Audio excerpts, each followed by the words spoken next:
கோவிலுக்கு நாங்க போகாத கோவில் இல்ல சொல்லப்போனா. அங்க பாண்டிச்சேரியில இருக்கும்போதே நாங்க அந்த கொரோனாலாம் முடிஞ்சு கொஞ்சம் ரிலாக்ஸ் ஆனதும் என்ன பண்றோம் 2021லயே முருகருக்கு வேண்டுதல் வைங்க. நான் அதுக்கப்புறமா சஷ்டி விரதம் 7 நாள் இருப்பாங்கல்ல, அதை இருங்க. அது இருந்தீங்கன்னா குழந்தை பிறக்கும்னு சொல்லிட்டு அது. அப்புறம் கிருத்திகைக்கு யாருக்காவது சாப்பாடு கொடுங்க. இது சும்மா ரோட் சைடு இருக்கிறாங்களா அவங்களுக்குலாம் சாப்பாடு வந்து ஒரு 10 பேத்துக்கு கொண்டு போய் கொடுத்தீங்கன்னா உங்களுக்கு வந்து சீக்கிரமா குழந்தை பிறக்கும்னு சொல்லிட்டு சரின்னு சொல்லிட்டு அதை பண்ணோம். அதுக்கப்புறமா ஏதோ ராகு கேது இது இருக்குது, அதனால சிதம்பரம் பக்கத்துல என்னமோ ஒரு கோவிலுக்கு போய் அந்த ராகு கேது பூஜை பண்ணுவாங்க, அதுல போய் உட்காரணும் அப்படின்னாங்க. அங்க சிதம்பரம் பாத்தீங்கன்னா பாண்டிச்சேரி பக்கத்துல தானே இருக்குது அப்படின்னு சொல்லிட்டு அங்க போயிட்டு இந்த ராகு கேது பூஜையில போய் உட்காரணும்னு சொல்லிட்டு அந்த ப்ரொசீஜர் ஒரு நாள் பண்ணோம். இது போக மாசம் வரோட சஷ்டிக்கு அதுக்கு விரதம், கிருத்திகைக்கு விரதம், அது இதுன்னு சொல்லிட்டு என்னன்னா யாராவது ஒருத்தர் சொல்லுவாங்க இதை பண்ணுங்க சரியாயிடும் அப்படின்னு சொல்லிட்டு உடனே பாத்தீங்கன்னா நாங்க அந்த பண்ணிடுவோம். காலையில பாத்தீங்கன்னா நேரமே எழுந்திருச்சு விநாயகருக்கு போய் ஒரு 12 நாளோ 11 நாளோ தண்ணி ஊத்துனீங்கன்னா குழந்தை கிடைக்கும் அப்படின்னாங்க. சரின்னு சொல்லிட்டு அதையும் பண்ணோம். அதுக்கப்புறமா கர்ப்ப ரக்ஷாம்பி கோவில்னு சொல்லிட்டு ஒண்ணு இந்த சிதம்பரம் பக்கத்துலயே என்னமோ எங்கேயோ இருக்குன்னு சொன்னாங்க. சரி அங்க சொன்னாங்கன்னு சொல்லிட்டு அங்க வந்து ஒரு நாள் போயிட்டு அங்க வந்து நெய் கொடுப்பாங்க. அந்த நெய்யை வந்து நம்ம என்ன பண்ணணுமோ அந்த கோவில் முன்னாடி அந்த சாமி முன்னாடி தடவிட்டு அதை வந்து நமக்கு எடுத்து தருவாங்களாமா. அதை வந்து நம்ம டெய்லி கொஞ்சம் கொஞ்சம் ஹஸ்பண்ட் ஒய்ஃப் 2 பேரும் சாப்பிடணும் அப்படின்னாங்க. சரி அதையும் பண்ணலாம்னு சொல்லிட்டு போனோம். ஆக்சுவலா வந்து இந்த மாதிரி ஒரு சில விஷயம் நடக்குதுன்னா நம்மளை சுத்தி இருக்கிறவங்க நமக்கு வந்து பாசிட்டிவா ஏதாவது நமக்கு சொன்னாதான் அது வந்து பாசிட்டிவா நமக்கும் நடக்கும். கோவிலுக்கு போயிட்டு எனக்கு வந்து செம்ம கடுப்பாயிடுச்சு. ஏன்னா அங்க போய் வந்து எங்களை மாதிரி நிறைய பேர் இருக்கிறாங்க. எல்லாம் லைன்ல நின்று ஒரு 4 பேர் 5 பேரும் நம்ம வந்து கொஞ்சம் கொஞ்சமா உள்ள விடுறாங்க. உள்ள போயிட்டு ஒய்ஃப் எல்லாம் மட்டும்தான் அந்த சாமி பாதத்துக்கிட்ட போயிட்டு அந்த நெய்யை மொழிவி எடுத்து தருவாங்க. ஹஸ்பண்ட் எல்லாம் கொஞ்சம் முன்னாடி நிப்பாங்க, அந்த கம்பியா போட்டிருப்பாங்கல்ல கோவில் அங்கேயே நிப்பாங்க. அங்க நின்னுட்டு இருந்தோம். அதுக்கப்புறம் வந்து உள்ள கூப்பிட்டாங்க. எனக்கு வந்து என்ன கூப்பிடுறாங்கன்னு தெரியாம நான் வந்து நின்னுட்டே இருந்தேன் அங்கேயே. அதுக்கு பிடிச்சா அப்படி என்னை திட்டி விட்டுட்டாங்க. இங்க உங்களதாமா சொல்லிட்டு இருக்கிறேன், உள்நாட்டு போவீங்களா மாட்டீங்களா, இங்கே நின்றுட்டே இருக்கிறீங்க, உங்களுக்கு பின்னாடி எவ்வளவு பேர் இருக்கிறாங்கன்னு பாருங்க, அது இதுன்னு சொல்லிட்டு புடிச்சு திட்டி விட்டாங்க. எனக்கு செம கோவம் வந்துருச்சு. என் ஹஸ்பண்ட் அப்படியே திரும்பி பார்த்தா அவரு அமைதியா நின்று இருக்கிறாரு, என்ன சொல்றதுன்னு தெரியாம. ஏன்னா அவ்வளவு பேர் இருக்கிறாங்க அங்க. நம்ம ஒரு இடத்துக்கு போறோம்னா நம்ம மட்டும் இல்ல அங்க இருக்கிறவங்களும் பாசிட்டிவா இருந்தாதான் நம்ம அதை போய் பண்ணோம்னாலும் நமக்கு வந்து ஒரு நமக்கு குழந்தை கிடைக்குது கிடைக்கலன்றது 2வது விஷயம். நம்ம போயிட்டு வந்தோம்னா ஒரு நிம்மதியா இருக்கணும்ல, அது இல்லவே இல்லை. அவங்க அது பேசுறத பார்க்கணுமே, அப்படி வந்து எல்லாத்து மேலே சில்லுன்னு அவ்வளோ வந்து ஒரு மாதிரி கோவமா, எங்க இருக்கிற கோவமோ தெரியல, எல்லாத்தையும் கொண்டாந்து அங்க கோவில் இருக்கிறவங்க மேலதான் விடுறாங்க. எதுக்கு இவ்வளவு மோசமா நடந்துக்கிறாங்கன்னு எனக்கும் தெரியல. எனக்கு ஆக்சுவலா அங்க போய் சாமி கும்பிட்றதுக்கே இன்ட்ரெஸ்டே இல்லை. எனக்கு அவ்வளவு கோவம் தான் வந்துச்சு அவங்க பிடிச்சி பேசுறது பார்த்தா. ஃபர்ஸ்ட் டைம் வரோம், இந்த ஏரியாக்கெல்லாம் நாங்க வந்ததே இல்லை, அந்த இடத்துக்கே புதுசு, கோவிலுக்கும் புதுசு. அவங்கதான் வந்து என்ன ப்ரொசீஜர் பண்ணணும்னு எல்லாம் சொல்லணும். எல்லாம் என்ன இதுக்கு முன்னாடி எல்லாரும் என்ன 10 தடவை இந்த ப்ரொசீஜர் பண்ணிட்டாங்க. வந்துட்டு எல்லாருமே குழந்தை இல்லையேன்ற ஒரு கஷ்டத்துலதான் அங்க வர்றோம். மேலும் வந்து அவங்க திட்டுறாங்கன்னா எவ்வளவு கடுப்பாகும். அவங்க சொன்ன ப்ரொசீஜரை பண்ணிட்டு நான் வந்துட்டேன். ஆனா எனக்கு வந்து சத்தியமா வந்து ஒரு திருப்தியே இல்லை அங்க கோவிலுக்கு போனதுல. அப்புறம் பக்கத்துல பாத்தீங்கன்னா இன்னொரு வந்து கருவூற்றம்மன் ஏதோ வந்து ஒரு கோவில் இருக்குதுன்னு சொன்னாங்க. அங்க போய் வளையல் வந்து வச்சு சாமி கும்பிட்டு வரணும்னு சொன்னாங்க. சரின்னு சொல்லி பக்கத்துலயே இருக்குதுன்னு சொல்லிட்டு அங்கேயும் போய் வளையல் வச்சு சாமி கும்பிட்டுட்டு வந்துட்டு. இந்த மாதிரி எந்த கோவிலுக்கு போக சொன்னாலும் அத்தனையும் நாங்க பண்ணுவோம். இங்க ஒரு கோவில் இருக்குது போய் இதை பண்ணுங்கன்னு சொன்னாலும் பண்ணுவோம், அங்க ஒரு கோவில் இருக்குது அதை போய் பண்ணுங்கன்னு சொன்னாலும் பண்ணுவோம். அந்த ப்ரொசீஜர்லாம் ஒரு சைடு போயிட்டு இருந்துச்சு. இங்க ட்ரீட்மெண்ட் இது ஒரு பக்கம் போயிட்டு இருந்துச்சு. இங்க ஐஸ்வர்யால பார்த்து அதான் டியூப்ல பிளாக் இல்லைன்னு சொல்லிட்டாங்களா, அதோட அது முடிஞ்சுது. அப்படியே நவம்பர் டிசம்பர்னு சொல்லிட்டு அப்படியே போயிடுச்சு. அதுக்கப்புறம் 2021 முடிஞ்சு 22வே வந்துருச்சு. எங்களுக்குலாம் ரொம்ப கஷ்டமா போச்சு. ஏன்னா வந்து ட்ரீட்மெண்ட் இவ்வளோ தூரம் போறோம் பண்றோம், எதுவுமே வந்து பாசிட்டிவே வர மாட்டேங்குது. டேப்லெட்ஸ் மட்டும் அவ்வளோ டேப்லெட்ஸ் ஒரு மாசம் பார்த்தா டேப்லெட்ஸ் கொடுத்து ஃபாலிகுலர் ஸ்டடி பண்ணி இப்படியே போயிட்டு இருந்துச்சு. இது ஒன்றும் வந்து செட் ஆகிற மாதிரி தெரியலன்னு சொல்லிட்டு அவங்க என்ன பண்ணாங்கன்னா நம்ம வந்து IUI போயிடலாம் அப்படின்னு சொன்னாங்க. IUI பார்த்தீங்கன்னா ஆர்டிஃபிஷியலா உங்களுக்கு வந்து ஸ்பெர்ம் வந்து யூட்ரஸ்ல இன்ஜெக்ட் பண்ணுவாங்க. எக் வந்து கரெக்டா எப்ப ரப்சர் ஆகுதுன்னு பார்த்துட்டு பண்ணுவாங்க. அது பாத்தீங்கன்னா 2022 ஜான்வரியில பண்ணும். சரி இந்த வருஷம் புதுசா ஸ்டார்ட் ஆகட்டும், நம்ம IUI பண்ணிடலாம். IUI பாத்தீங்கன்னா கம்மி தான், 4000 ரூபாயோ என்னமோ தான் கேட்டாங்க கம்பேரிங் டு IVF. ஏன்னா இந்த 4000 ரூபாய் ஒரு சிலருக்கு பெரிய காசா தான் இருக்கும். சரி இந்த வருஷம் புதுசா தொடங்கட்டும், ஏதோ ஒரு நல்ல விஷயம் நமக்கு நடக்காதா அப்படின்னு சொல்லிட்டு IUI பண்ணலாம் சார். அதை ஜான்வரி மந்த் 2022ல பண்ணிட்டு அதுக்காக பாத்தீங்கன்னா வெயிட் பண்ணிட்டே இருக்கிறோம். சரி பாசிட்டிவ் வருவோம் அப்படின்னு சொல்லிட்டு கரெக்டா பாத்தீங்கன்னா எக் ரப்சர் ஆனதும் IUI பண்ணிட்டு 15 டேஸ் கழிச்சு வாங்க ஹாஸ்பிட்டலுக்கு, பிரெக்னன்சி டெஸ்ட் பண்ணி பார்த்துட்டு ஹாஸ்பிட்டலுக்கு வாங்க அப்படின்னு சொல்லியிருந்தாங்க. நாங்களும் 15th டே எப்போ எப்போ வரும்னு சொல்லிட்டு நான் வந்து ஒரு வேலை எதுவுமே அந்த அளவுக்கு பண்ண மாட்டேன். குக்கிங் மட்டும் நான் பண்ணிடுவேன். குக்கிங்குமே பாத்தீங்கன்னா ஏதாவது கொஞ்சம் வெயிட்டா ஏதாவது பாத்திரம் தூக்கணும் பண்ணணும்னா கூட என் ஹஸ்பண்ட் தான் பண்ணுவாங்க. சமையல் மட்டும் நான் பண்ணி வச்சிருவேன். மத்தபடி வீடு கூட்ட, துணி வந்து மேக்ஸிமம் வாஷிங் மிஷின்ல தான் போட்டுருவோமா, அந்த துணி எடுத்து காய போட, அதை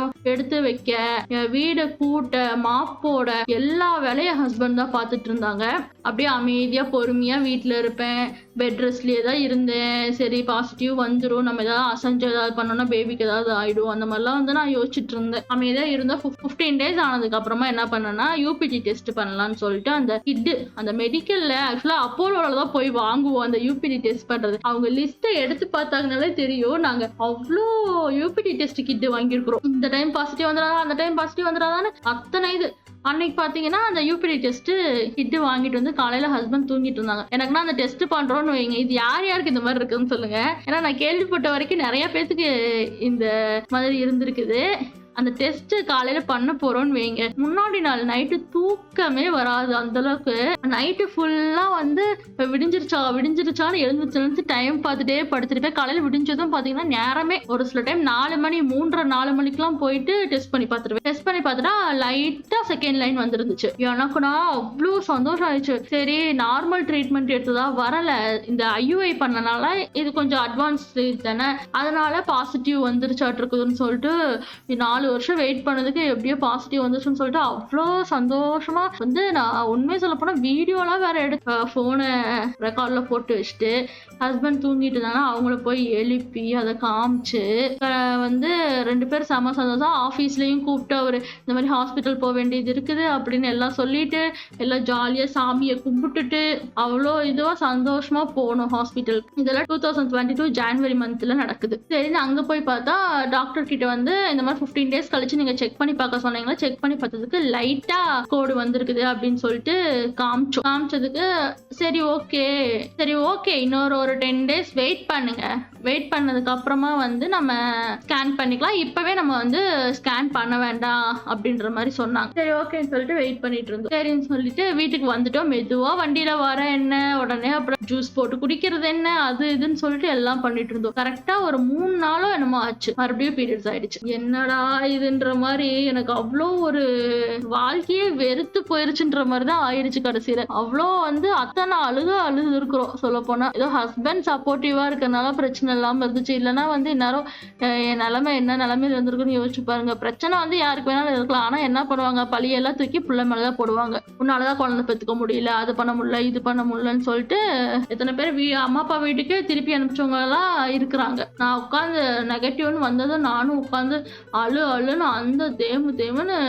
உட்காந்து அப்படி அழுதுட்டு இருக்கிறேன். எனக்கு மனசே விட்டுருச்சு, என்னடா இதுன்ற மாதிரி. அப்புறம் அவரு சரி இது பண்ணிட்டு சரி வா மறுபடியும் நம்ம ஹாஸ்பிட்டல் போலாம் அப்படின்னு சொல்லிட்டு ஹாஸ்பிட்டல்ல போய் மறுபடியும் காமிச்சோம். அவங்க இருந்துட்டு ஒரு சிலருக்கு இந்த மாதிரி ஆகதான் செய்யும், ஏன்னா கோடு வந்து மைல்டா தானே இருந்துச்சு, அதனால வந்து இருந்திருக்கும் அப்படின்னா. இந்த மாதிரி பிரெக்னன்சி கிட் பாத்தீங்கன்னா பாசிட்டிவ்னு காட்டிட்டு ஸ்கேன் பண்ணி பார்த்தா பேபி இல்ல அப்படின்னு சொல்றாங்களா. இதோட இந்த மாதிரி எனக்கு வந்து 2-3 டைம் நடந்துச்சு. இது வந்து என்ன பிரச்சனைன்னு கேட்டதுக்கு ஆக்சுவலா டாக்டர் என்ன சொல்லுவாங்க, இது வந்து கெமிக்கல் பிரெக்னன்சி அப்படின்னு சொன்னாங்க. அதாவது பேபி ஃபார்ம் ஆகும், யூட்ரஸ்ல வந்து சரியா நிக்காது, இல்லைன்னா ஸ்டார்டிங்லயே வந்து ஏதாவது டிஃபெக்டா இருக்கும், அதனால வந்து ஸ்டார்டிங்லயே மிஸ்கேரியேஜ் ஆயிடுது அப்படின்ற மாதிரி சொன்னாங்க.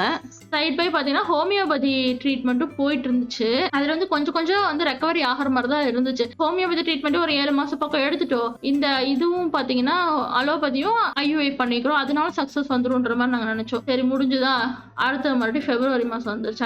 அடுத்த சைக்கிள் வந்தது. என்ன சொன்னாங்கன்னா நம்ம இந்த டைம் டபுள் IUI பண்ணலாம் அப்படின்னாங்க. அதனோட டபுள் IUI அப்படின்னு சொல்லிட்டு, அதாவது எக் வந்து எப்படி வளருதுன்னு பார்த்துட்டே வருவாங்களாமா. எக் ரப்சர் ஆக போற கண்டிஷன்ல இருந்துச்சுன்னா அதுக்கு முன்னாடி ஒரு IUI, அந்த ஃபர்ஸ்ட் அந்த எக் வளர்றதுக்கு என்ன பண்ணோம்னா ஒரு 3 இன்ஜெக்ஷன் என்னமோ போட்டாங்க. டெய்லியும் வந்து கரெக்டா வந்து போட்டுக்கணும் இந்த டைமுக்குன்னு சொன்னாங்க. அது கரெக்டா போட்டோம்னா அதுக்கப்புறமா ஃபர்ஸ்ட் IUI பண்ணுவாங்க. அதுக்கப்புறம் அடுத்த நாள் பாத்தீங்கன்னா எக்கை ரப்சர் பண்ணி விடுறதுக்கு தனியா ஒரு இன்ஜெக்ஷன் போடுவாங்க. எக்கை ரப்சர் பண்ணி விட்டதுக்கு அப்புறம் பாத்தீங்கன்னா எக் ரப்சர் ஆயிடுச்சான்னு சொல்லிட்டு ஸ்கேன் பண்ணி பார்த்துட்டு மறுபடியும் இன்னொரு ஐயுஐ பண்ணுவாங்க. இன்னைக்கு ஒரு ஐயுஐ, மறுபடியும் எக் ரப்சரிங், மறுபடியும் இன்னொரு ஐயுஐ. அதான் வந்து டபுள் ஐயுஐ. அது பண்ணோம்னா கொஞ்சம் வந்து இன்னுமே நமக்கு எஃபெக்டிவா இருக்கும். நாங்க சரி பண்ணுங்க, அதையும் பண்ணி பார்த்துடலாம்னு சொல்லிட்டு அடுத்த சைக்கிள்ல பிப்ரவரி மாசம் போல, பிப்ரவரி லாஸ்டே ஆயிடுச்சுன்னு நினைக்கிறேன், அதை பண்ணோம். அது பண்ணிட்டு சரி இந்த டைம் வந்து நம்ம டபுள் ஐயுஐ பண்ணிருக்கிறோம், கன்ஃபார்மா பாசிட்டிவ் வந்துரும் அப்படின்னு சொல்லிட்டு வெயிட் பண்ணிட்டே இருந்தோம். ஆனா இந்த வெயிட்டிங் பீரியட் இருக்குது பாருங்களே, அது வந்து எவ்வளவு கொடுமையான நாட்கள்னு அப்பதான் தெரியும். இப்பெல்லாம் நினைச்சாலுமே அவ்வளோ கஷ்டமா இருக்குது. ஆனா அப்பப்ப தம்பி மூஞ்சி பார்க்கும்போது கொஞ்சம் சந்தோஷம் ஆயிக்கும், அவ்வளவுதான்.